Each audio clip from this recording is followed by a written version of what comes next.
Hello everyone. तो कैसे आप सब, स्वागत करता हूं आप सबका आपके अपने ही चैनल स्टडी बडी में। तो आज के इस वीडियो में हम बात करने वाले हैं requirement of document for admission कि एडमिशन के वक्त कौन कौन सा डॉक्यूमेंट की ज़रूरत पड़ेगी। और ये जो आप अपने सामने एक पीडीएफ देख रहे हैं ये ऑफिशियल है। जब आप एडमिशन लेने जाएंगे तो आपको ऐसा एक पेज मिलेगा जिस पर आपको कुछ अपने डेटा देने पड़ेंगे और कौन कौन सा डॉक्यूमेंट सबमिट होगा उसके बारे में भी इस पीडीएफ में जिक्र है। तो वीडियो में बने रहिएगा, शुरू से लेकर अंत तक सारा इन्फॉर्मेशन आपको इसमें मिलेगा। तो सबसे पहले देखिए ये जो है required for document for admission, ये आपका चाहे आप बीएड स्पेशल के लिए जा रहे हैं, चाहे बीएड नर्सरी के लिए जा रहे हैं, या फिर डीएलएड के लिए जा रहे हैं, या फिर आप जो बीएड जनरल के लिए जा रहे हैं, सब में एक ही यही वाला डेटा मिलने वाला है। तो अब देखिए हम क्या करने वाले इसमें। पहला है कि नेम ऑफ स्टूडेंट में आपको अपना नाम, जो भी आपका नाम XYZ आपको वो फिलअप करना है। अब इसमें एक चीज़ और बताऊंगा कि यहाँ पर दो जगह फ़ोन नंबर मांगा गया है।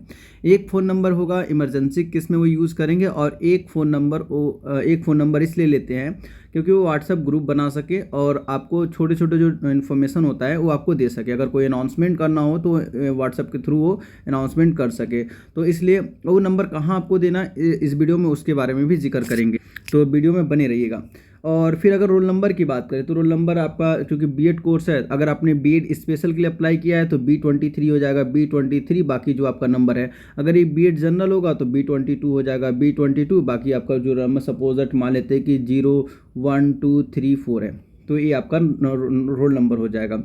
मतलब 5 ये आपका कोड होगा प्लस 5 डिजिट का आपका रोल नंबर होगा। ये आपका कोड होगा प्लस 5 डिजिट का आपका रोल नंबर, ये आपको मेंशन करना है। फिर फादर्स नेम, जो भी आपके फादर का नेम है XYZ आपको यहाँ पर फिलअप कर देना है। फिर फ़ोन नंबर, यहाँ पर फ़ोन नंबर आप कोई सा भी दे सकते हो। यहाँ पर अगर आपके पास 2 नंबर है तो उनमें से कोई एक दे दीजिए। बाकी कोशिश कीजिए कि यहाँ पर पेरेंट्स का नंबर दें, यहाँ पर पेरेंट्स का नंबर दें, पेरेंट्स का नंबर यहाँ पर दे दीजिए, क्योंकि इस नंबर से व्हाट्सएप ग्रुप नहीं बनने वाला है। ये जो यहाँ पर जो फ़ोन नंबर देंगे इस नंबर से व्हाट्सएप ग्रुप नहीं बनने वाला है, तो आप यहाँ पर कोई सा भी नंबर दे सकते हो। फिर इसके बाद नीचे आते हैं कोर्स के बारे में बात करते हैं। आपने कौन सा कोर्स के लिए अप्लाई किया है, तो आपने बीएड के लिए अप्लाई किया है तो यहाँ B8 लिख दीजिए, ठीक है। अगर आपने जनरल के लिए किया है तो B8 आपको लिखना, बीएड स्पेशल करना है। अगर स्पेशल के लिए है तो बीएड स्पेशल हो जाएगा। स्पेशल के अंदर ब्रैकेट में आपको लिखना है कि LD के लिए अप्लाई किया है या फिर VI के लिए किया है, इस ब्रैकेट में ज़रूर लिख दीजिएगा। फिर मीडियम, आपका मीडियम रहेगा कि हिंदी मीडियम से आपने अप्लाई किया है, इंग्लिश मीडियम से अप्लाई किया है, या फिर उर्दू मीडियम से।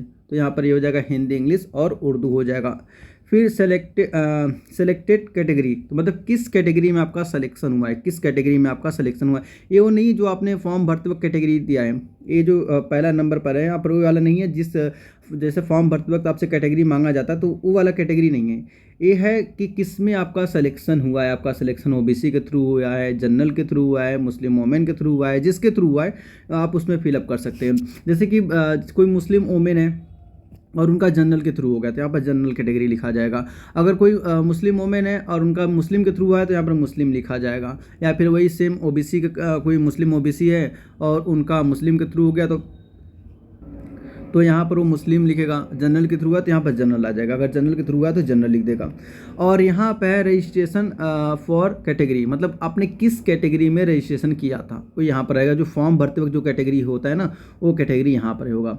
जो फॉर्म भरते वक्त कैटेगरी आपने सेलेक्ट किया था वो यहाँ पर होगा, और जिसमें सिलेक्शन हुआ वो कैटेगरी यहाँ पर होगा। तो थोड़ा ध्यान से भरिएगा इसको।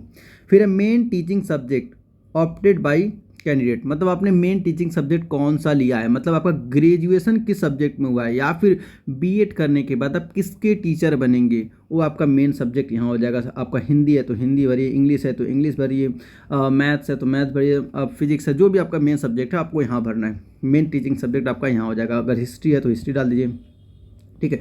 फिर उसके बाद अगर हम बात करें सेकेंड टीचिंग सब्जेक्ट, जो नंबर 6 है वो सेकेंड टीचिंग सब्जेक्ट का है। जो नंबर 6 है वो सेकेंड टीचिंग सब्जेक्ट कि आप कौन सा टीचिंग सब्जेक्ट लेना चाहते हो। सेकेंड ये तो आपका हो जाएगा बाय डिफ़ॉल्ट, आपने जिसमें ग्रेजुएशन किया है।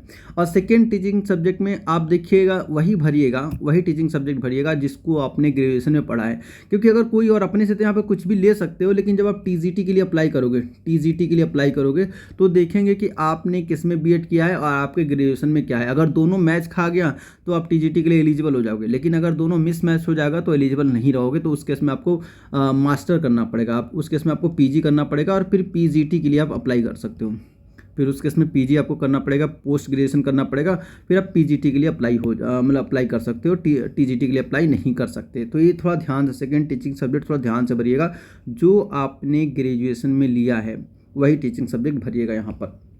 फिर इसके बाद डॉक्यूमेंट की बात आएगी, जो फिर उसके बाद आपका 10th का सर्टिफिकेट, तो या तो यहाँ पर यस लिख दीजिए यहाँ पर कि आपने जमा किया है, या तो टिक कर दीजिए, या तो यहाँ भी यस कर दीजिए और यहाँ पर टिक कर दीजिए, ठीक है। फिर इसके बाद graduation marksheet and provisional certificate, तो ग्रेजुएशन का मार्कशीट को, जैसे कुछ लोग अपेयरिंग पर हैं उनका मार्कशीट आया नहीं तो इसको छोड़ दो, और जिनका आ गया है वहाँ पर यहाँ पर भर देना है, यस कर देना है कि भाई हमने ग्रेजुएशन का मार्कशीट दिया हुआ। अगर आप वहाँ पर यस लिखेंगे तो ठीक है। अब अगर आपने यस लिखा तो आपकी कौन कौन सी ईयर का आपने मार्कशीट सबमिट किया है, first year, second year, third year, सबका यहाँ पर टिक कर देना कि अगर first year, second year, third year पर टिक कर दिया इसका मतलब first year, second year automatic हो जाएगा कि भाई ये आपने सही है किया हुआ, मतलब आपने फिलअप किया हुआ है। फिर उसके बाद अगर आपने पोस्ट ग्रेजुएशन किया है, आपके पास मार्कशीट है तो आप यहाँ पर भी फिलअप कर सकते हो। अगर नहीं है, आपने ग्रेजुएशन करने के बाद ही डायरेक्ट बीएड में एडमिशन ले लिया तो इसको आप नो कर दीजिए, इसको आप क्रॉस कर दीजिए, या तो नो लिख दीजिए, या तो क्रॉस कर दीजिए या तो नो लिख दीजिए यहाँ पर। फिर उसके बाद देखिए, फिर उसके बाद जो क्वेश्चन नंबर 10 है, ये रिजर्व्ड कैटेगरी है, मतलब आपका किस रिजर्वेशन, मतलब यहाँ पर जो आपने भरा था यहाँ पर कैटेगरी, सेलेक्टेड कैटेगरी, किस कैटेगरी में आपका सिलेक्शन हुआ है तो आपको ये यहाँ भरना है, ठीक है, वो आपको यहाँ भरना है। और जो भी सर्टिफिकेट का नंबर है वो आपको यहाँ लिख देना है और यहाँ पर यस लिख देना है, यहाँ पर सर्टिफिकेट नंबर होगा और यहाँ पे यस लिख देना है। फिर उसके बाद रेसिडेंटल प्रूफ आप जमा किए हैं कि नहीं किए हैं, तो अगर है तो यस, जैसे जमा तो करना पड़ेगा। देखिए ये आपको ले जाना जरूरी, कौन कौन से डॉक्यूमेंट आपको ले ही जाना है। एक तो क्वेश्चन नंबर आप जो पॉइंट नंबर 10, जैसे एक तो ये हो गया आपका पॉइंट नंबर 7 कंपलसरी है। पॉइंट नंबर 8 में क्या है, अगर फाइनल ईयर का मार्कशीट नहीं है तो आप फर्स्ट ईयर सेकेंड ईयर का ले जाओ, क्योंकि 30 सितंबर तक का टाइम है, 30 सितंबर तक का टाइम है, तब तक आप जमा कर सकते हो, तो इसके बारे में ज़्यादा वैलिड होने की ज़रूरत नहीं है। पॉइंट नंबर 10 आपको ले ही जाना है, पॉइंट नंबर 10 आपको ले ही जाना है। पॉइंट नंबर 11 भी आपको ले ही जाना है कि रेसिडेंशियल प्रूफ जो है आपको ले ही जाना है। फिर आधार कार्ड की कॉपी और यहाँ पर नंबर। देखिए ये जो स्पेस दिया गया ना, ये जो स्पेस दिया गया है इतना स्पेस, इसमें आपका जो सर्टिफिकेट का नंबर है उसको लिखना है, जो भी सर्टिफिकेट का नंबर है आपको उसको लिखना है। और बाकी यहाँ पर यस नो आपने जमा किया है कि नहीं किया उसको आपको लिखना है, यस है तो यस, नो है तो नो। आधार कार्ड की कॉपी आप यहाँ पर आधार कार्ड नंबर अपना लिख दीजिएगा और यहाँ पर यस लिख दीजिएगा कि आपने जमा किया, या फिर आप टिक कर सकते हो। फिर उसके बाद करेक्टर सर्टिफिकेट, तो आपने करेक्टर सर्टिफिकेट ले जाना है और यहाँ पर यस लिख दीजिएगा और यहाँ पर करेक्टर सर्टिफिकेट जो नंबर है उसको लिख दीजिएगा। फिर ब्लड ग्रुप, आपका ब्लड ग्रुप कौन सा है, बी पॉजिटिव, ए पॉजिटिव कौन सा है। यहाँ पर जनरली बी पॉजिटिव ही पाया जाता है। अगर देखा जाए तो आपके क्लास में जितने भी बच्चे होंगे उसमें मान के चलिएगा 50% का कितना होगा, 50% लोगों का बी पॉजिटिव होगा और यहाँ पर यस लिख देना है, ठीक है, बी पॉजिटिव ने जमा कर दिया। फिर उसका एंटी रैगिंग, अगर एंटी रैगिंग ये सबके लिए कंपलसरी, चाहे आप किसी भी कोर्स में एनरोल होने जा रहे हैं, किसी भी कोर्स में अगर आप एनरोल होने जा रहे हो तो एंटी रैगिंग बनाना कंपलसरी है। तो यहाँ पर आप एंटी रैगिंग बना दीजिएगा, यहाँ पर अपने टिक कर देना या फिर यस लिख देना है कि आपने जमा किया है। फिर उसके बाद देखिए यहाँ पर इंटरवेनिंग पीरियड है, इसका मतलब यहाँ पर गैप सर्टिफिकेट, अगर क्या आपका गैप है तो एक्चुअली में यहाँ पर गैप लिखना चाहिए, लेकिन इन्होंने इंटरवेनिंग पीरियड इफ एनी है। अगर कोई गैप आपका है, कोई गैप है 1 साल 2 साल 3 साल जो भी गैप है, तो यहाँ पर आपको गैप सर्टिफिकेट भी बनवाने की ज़रूरत है, गैप सर्टिफिकेट भी बनवाने की ज़रूरत है। फिर आप यहाँ पर टिक कर, अगर है तो आप यस कीजिए और यहाँ पर सबमिट कर दीजिए, नहीं है तो आप नो कर दीजिए। और फिर उसके बाद अगर हम बात करें ईमेल आईडी आप स्टूडेंट, तो यहाँ पर आपका ईमेल आईडी लिखना है, जो भी आपका ईमेल आईडी @gmail या फिर कुछ भी याहू जो भी हो, आप यहाँ पे ईमेल अपना आईडी रख दीजिएगा और यहाँ पर मतलब यहाँ पर बस फिल करना है, यहाँ पर बस फिलअप करना है, यहाँ पर कोई उसका सबमिट नहीं करना है। फिर माइग्रेशन सर्टिफिकेट, देखिए ये अगर हो तो जमा कर दीजिए, नहीं हो तो वैलिड होने की ज़रूरत नहीं है, इसके लिए भी टाइम मिलता है। अगर इन केस इनमें से कोई सा भी डॉक्यूमेंट आपके पास नहीं है, मतलब 1-2 डॉक्यूमेंट मिस है, 1-2 डॉक्यूमेंट मिल जाए, देखिए ये तो कंपलसरी है, जो मैंने बता दिया ऊपर कंपलसरी है। बाकी इसके अलावा अगर जो नहीं आपके पास है तो उस केस में क्या करना है, आपको एक एप्लीकेशन उनको लिखना है, एक एप्लीकेशन लिख के वहाँ पर अपना साइन करके उनको सबमिट कर दीजिए कि भाई मैं इतने दिन में सबमिट कर दूंगा।